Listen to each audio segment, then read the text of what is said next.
Air distribution systems. The references for this particular procedure is going to be reference appendices RA 3.1, found in the same locations as explained before. The performance compliance calculations allow credit for duct systems that are designed to be in advantageous locations, that have reduced supplied duct surface areas, and or that provide higher R values for portions of the system. The overall training goal for this particular section is to gain proficiency in the HERS testing and verification protocols related to the air conditioning distribution system, so basically the duct design.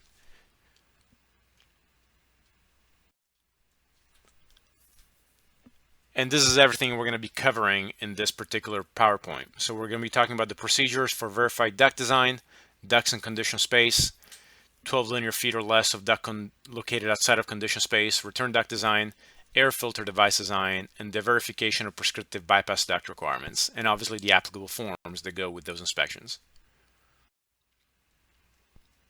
So verified duct design, all the items that we're going to be talking about except for the bypass ducts in this particular PowerPoint are performance measures. So for compliance criteria, the duct system design shall be based on an industry standard design methodology such as ACA Manual D or equivalent. The requirements are that it shall be verified, visually verified by a HERS rater. The duct design layout shall meet all applicable duct design and documentation requirements. And the duct design layout shall be approved by the enforcement agency, meaning that it was submitted and approved by the actual building department. The layout itself shall include a scaled layout drawing, the location of the space conditioning equipment, the location of all supply and return register grills, the diameter, length, R value, allowed bends, and location of each duct segment, and all other supplied duct detail reported on the registry certificate of compliance. Now for approval, the layout shall be included with the building design plans and the registry certificate of compliance submitted to the enforcement agency in conjunction with the application of the building permit. When we say certificate of compliance, we're talking about the CF1R. It shall be made available to the enforcement agency, installing contractor, and HERS rater for use during the installation work and for all applicable inspection. So the HERS rater, you will have to visually verify that what's being installed in the house exactly matches what's on that approved set of plans. So during the field verification, again, the HERS rater shall verify the location of all supply and return registers by the inspection of the interior of the dwelling unit. This is obviously done before the drywall goes up because you're going to have to inspect the actual ducts and where they're running to and from.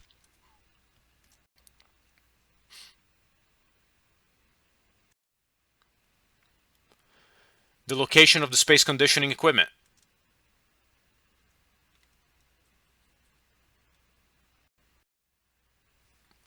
The diameter, length, R value, allowed bends, and location of each duct segment by observation of the spaces where they're located.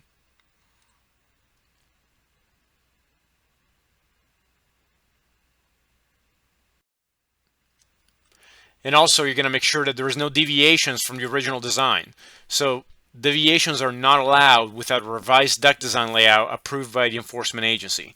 So if the contractor or the builder decide to change something midway without getting it pre-approved from the building department and go through the submittal process again, that would be a failure from the HERS rater standpoint.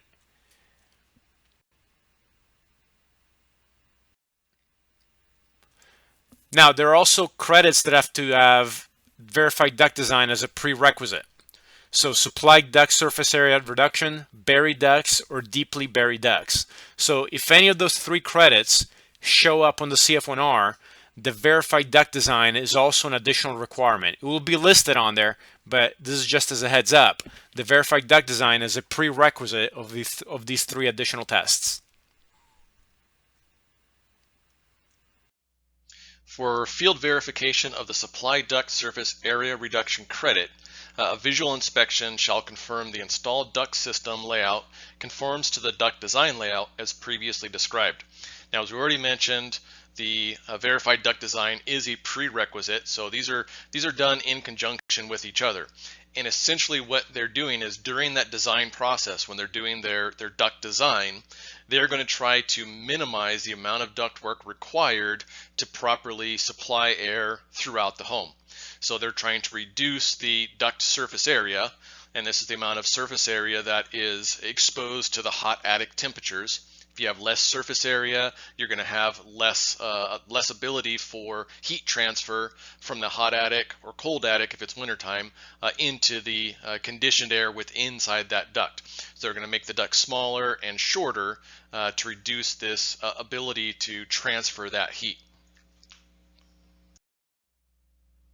For buried ducts, we're also going to visually verify the layout of the ducts, and we're going to look at those details here in just one second. Now, in addition to a verified duct design, buried ducts also has a prerequisite for quality insulation installation, and this is a visual inspection on how that insulation is installed. So you must do both verified duct design and quality insulation installation, or QII for short. Both of those are prerequisites to taking the buried duct in compliance credit. And so what is buried ducts? So if we take a look at the picture here to the right, we can see a ductwork that's running through an attic. The lower level of that, right above where it says buried duct, that is the interior ceiling. The little rectangles with the X in it, those are the bottom cords of the trusses, and then you can see the blown insulation around it. Now, it does require blown insulation. You cannot take this credit if you're doing a batt insulation or spray foam. It has to be blown so that you can blow the insulation around the duct. And essentially what you're doing is you are increasing the effective R value of that duct, because you're going to have 1 or more inches of insulation on the duct itself. And then when you blow the insulation around it, you are further insulating it from the temperatures within the attic, improving the performance. So that's what your buried duct is. And so let's now look at a little bit more of the details of what you're going to be looking at during your visual verification for this credit. The ducts that are designed to be buried shall be insulated to R 4.2 or greater. Now, oftentimes, the code, the prescriptive requirements are going to be R6 or R8. They can also, as part of the performance calculations, because this is only going to be done using the performance method, these are performance credits, they could also take credit for values higher than prescriptively required, but the absolute minimum is 4.2. Any ducts that are designed to be in contact with the ceiling shall be not more than 3.5 inches from the ceiling drywall. So as you saw in that picture on the last one, that duct was running right along the ceiling drywall itself. It was lower than the bottom cords of the trusses that we saw to the left and the right. And so that's what we're going to see on the design. These ducts are intended to be run as close to that ceiling drywall as possible so that they are buried in as much ceiling insulation as possible. A lot of the ceiling insulation is going to be 10, 12, maybe 14 inches deep. And so if you have smaller ducts, a 10-inch duct is just barely going to be completely covered, or the top of it's just going to be poking out of the top of it if it's right on the ceiling drywall. So any height above that ceiling drywall, you're going to lose insulation covering on that. So the one exception to it being on the ceiling itself is when you're running across the attic in the opposite direction of the bottom cords of the trusses. Now, oftentimes the bottom cords of trusses are going to be 3.5 inches tall because they are made out of 2x4s. 2x4s are going to be 3.5 inches tall. And so it's not going to be that big of a deal. You can run across those. Where it starts to get a little tricky is if you run into those trusses where they require a 2x6 bottom cord. And now you're 5.5 inches tall. So you'd have to avoid running over that 2x6 truss to stay in compliance with the buried duct credit. Next, a sign shall be hung near the attic access that displays a warning, caution buried ducts. Markers indicate location of buried ducts. And this is just to try and make it possible for those that need to go through the attic to do a repair or whatever to know where these ducts are so they don't step on them and crush them and then make them not flow like they should. All ducts that will be completely buried shall have vertical markers that are visible after insulation installation, placed at least every 8 feet of duct length and at the beginning of and end of each duct run. So not only do they have a sign when they first get in the attic that say, hey, there's buried ducts in here, as they look into the attic, they're also going to see these markers sticking up out of the insulation that indicate where that duct is run so that they can avoid and move around those ducts. Now let's look at deeply buried ducts. Now, just like buried ducts, you need to comply with a verified duct design and QII, both are prerequisites, just like with buried ducts. And then we also will have visual verifications. Now, what's the difference between buried ducts and deeply buried ducts? Well, if we look at the example here to the right, it's pretty clear what the difference is. You can see that there is much more insulation above the duct. So it is buried in a lot more. It's much more closer to the conditioned space side of the insulation than it is the attic space side, making that duct much more efficient than either the buried duct or a duct that is just running through the attic itself.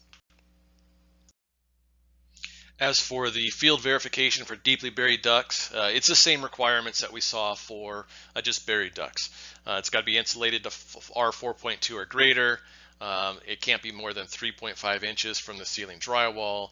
You need to have the sign hung at the attic access, and all those ducts that are completely buried need to have vertical markers every 8 feet and at the beginning and end of each run. Now let's take a look at ducts in conditioned space. For field verification of ducts in conditioned space, the HERS rater will verify that space conditioning systems are located entirely in conditioned space.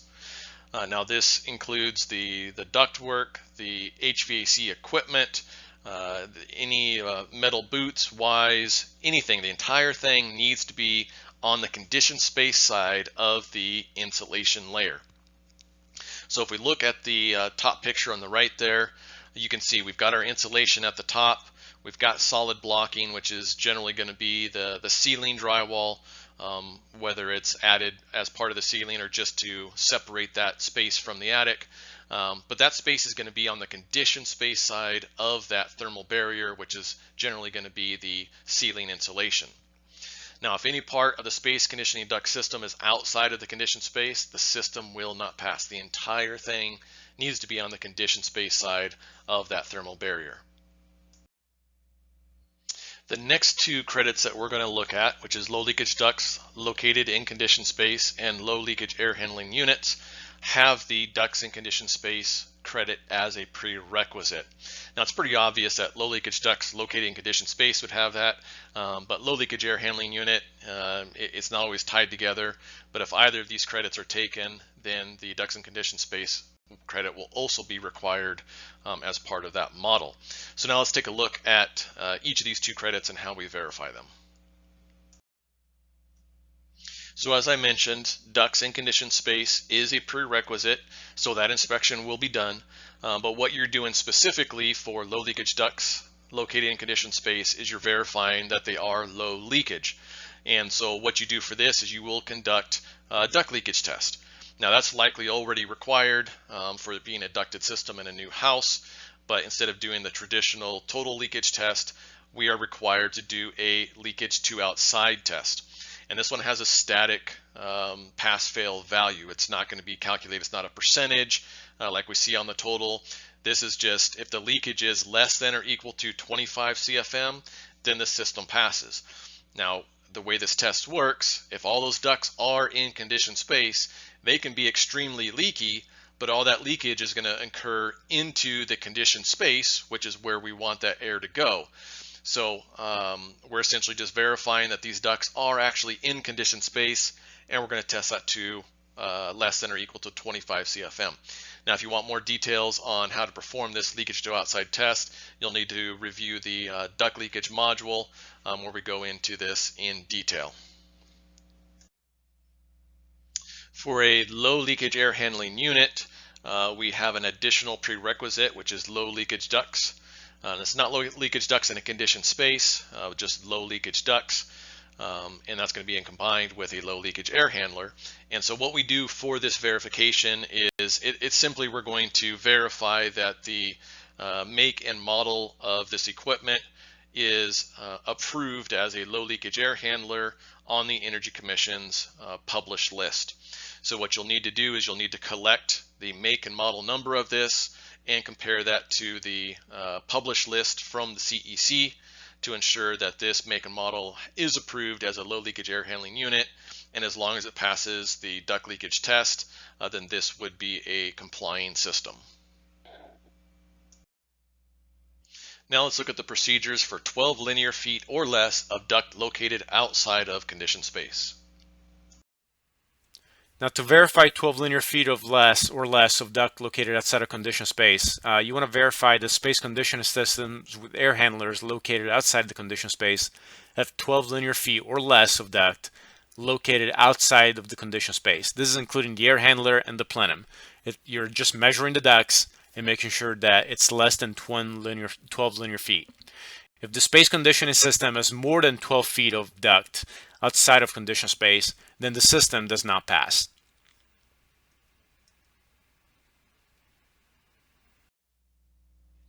Now let's look at the procedures for verification of return duct design and air filter device sizing.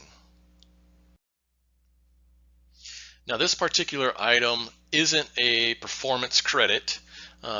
It is an option. So when we look at the overall code and what's required, when you have a ducted cooling system, the code requires that you perform a fan watt draw and airflow verification test. And we cover these in a separate module.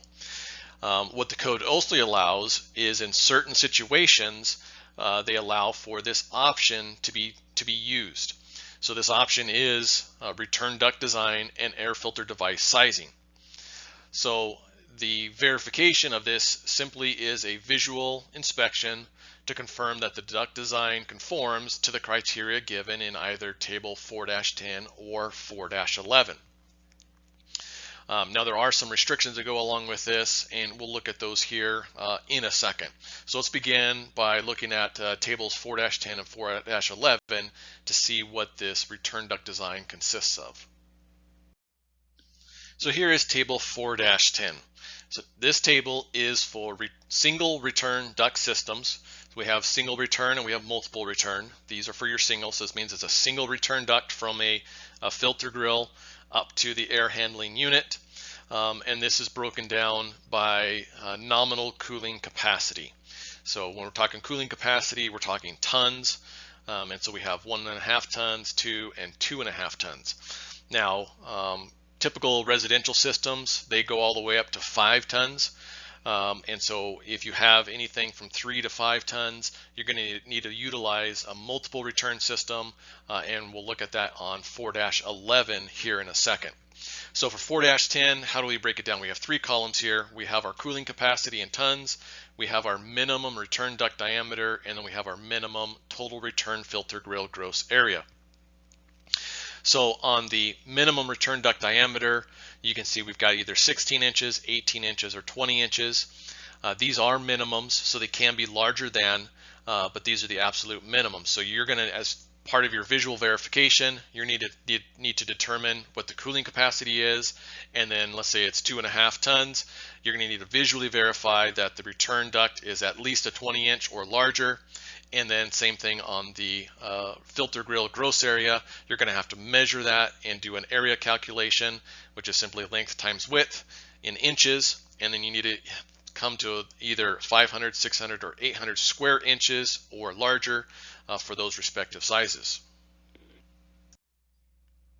As I mentioned, table 4-11 is for multiple return systems, and by multiple they mean 2. So you have return duct 1 and return duct 2.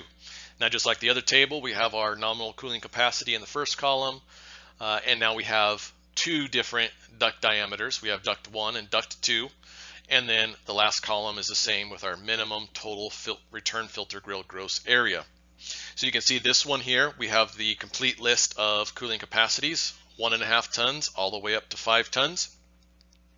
And then as we go across, it's going to be the same thing. You're going to need to verify that the minimum return duct diameter is met. It can always be larger than, but it cannot be less. And then same thing on the filter grill gross area.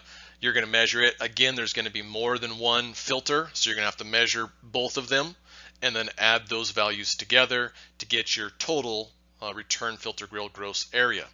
As long as it's equal to or larger than, then it would be a pass for this type of system.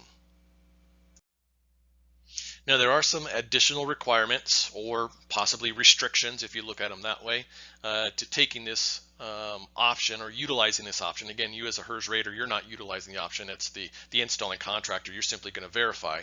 And so these three items will also need to be part of that visual verification.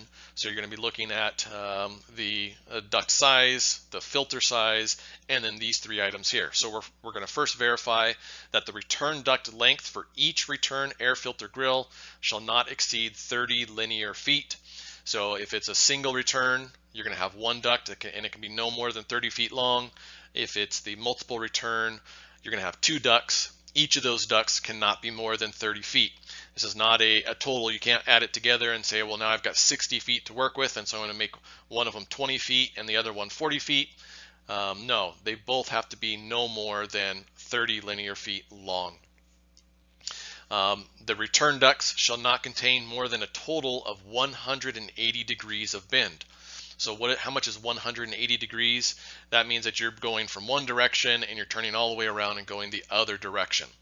So when you go through, you're going to have to, this one's going to be a little bit tricky to visually verify, because it may have small bends that you have to kind of gauge what they would be and then add those together. And if the duct's kind of snaking back and forth and making its way to where it's going, then you're going to likely end up with that 180 degrees of bend pretty quickly. But if it's not, we're looking for it to be a fairly straight shot from the return filter to the air handler itself. Now, if it does contain bends in it, if it contains more than 90 degrees of bend, then one of those bends shall be a metal elbow.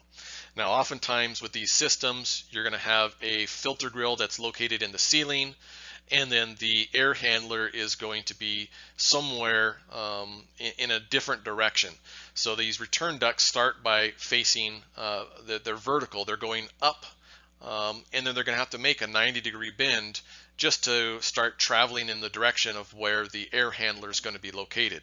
So oftentimes they're going to need to install a metal elbow right at the filter grill itself, so they can make that 90-degree bend and start heading in that direction of where the air handler's left. And then that only leaves 90 degrees left of total bend that can be utilized to get to the air handler. So it's going to have to be a pretty straight and direct run to get there. This is probably one of the more challenging aspects of utilizing this option, and why you won't see it utilized very often. But these are the additional visual verifications that you'll need to perform in addition to the sizing requirements that we previously discussed. The verification of prescriptive bypass duct requirements for zonally controlled forced air systems are also a requirement of HERS raters. So what is a bypass duct? A bypass duct is a short duct placed between the supply plenum and the return air plenum. The purpose of the bypass duct is to allow the excess pressure from the supply plenum to escape into the return air plenum. Excess pressure can occur in the supply plenum when less than all the zone dampers are open. Excess pressure is escaping through the bypass damper is taken back into the return air system and recirculated through the equipment. Here is a visual example of a typical zoned system with a bypass duct. So if we look over on the right hand side, the area in blue, that's our return plenum and return air ducts. So there's a negative pressure there because the fan is drawing air through the return ducts, through the furnace, and then pushing it through the evaporator coil and then into the supply plenum and supply ducts. So as you move through, you have this return duct system and fan. Let's say, for example, it's drawing 2000 CFM. So that fan is designed to run and move 2,000 CFM of air through this entire system. On the supply side, you can see what we have called zone dampers. And so this zone system allows these supply ducts to be open and closed depending on demand in different locations in the house. You're going to have multiple thermostats throughout the house, and when you may have one thermostat that comes on and says, hey, I need cooling in this zone, and so it's going to turn on this entire system, and it's only going to open one of those zone dampers, and so that duct is only sized to provide, for example, 500 CFM into that zone. So we have a fan that's trying to move 2,000 CFM of air through a duct that can only supply 500 CFM. So what do we do with this extra 1,500 CFM of air? Well, that's where this bypass duct comes into play. So that's the green duct here at the top, and it connects the supply plenum to the return plenum. And so essentially what it is just a pressure relief duct. And so when you have all this excess pressure in the supply plenum because you have 2,000 CFM coming in and only 500 CFM going out, that extra pressure needs somewhere to go. And so what it does is it goes up through this bypass duct, and there's usually a barometric damper, and this is just a weighted damper, so the more pressure that's applied to it, the further open it goes. And so this allows the return ducts to still draw some air, but then you're also getting some of this bypass through. And it essentially just recirculates that air into the return plenum, sends it right back through the furnace and evap coil and back into the supply plenum. And it's just kind of circular. So you're reconditioning this air and it's not going anywhere. So it's a very inefficient way to utilize a zone system. Now, as far as field verification of these bypass duct systems, we need to first know that these types of bypass ducts are prescriptively prohibited. So the code says that if you're going to do a zone system, you cannot have a bypass duct. You must design your system in a way that it can function properly without a bypass duct. So that's your initial verification, is that if it's a zone system, there should not be a bypass duct there. However, on the performance side, if you're doing a performance model, you can model it with a bypass duct. There is a strong penalty that goes along with that, which is why most people are not going to utilize a bypass duct. But in the cases where they must have a bypass duct, they can model it using the performance software. They will be penalized for it, but they can install that bypass duct. So you're either going to verify that if the performance CF1R does not indicate that a bypass duct can be installed, there should not be one there because it's prescriptively prohibited.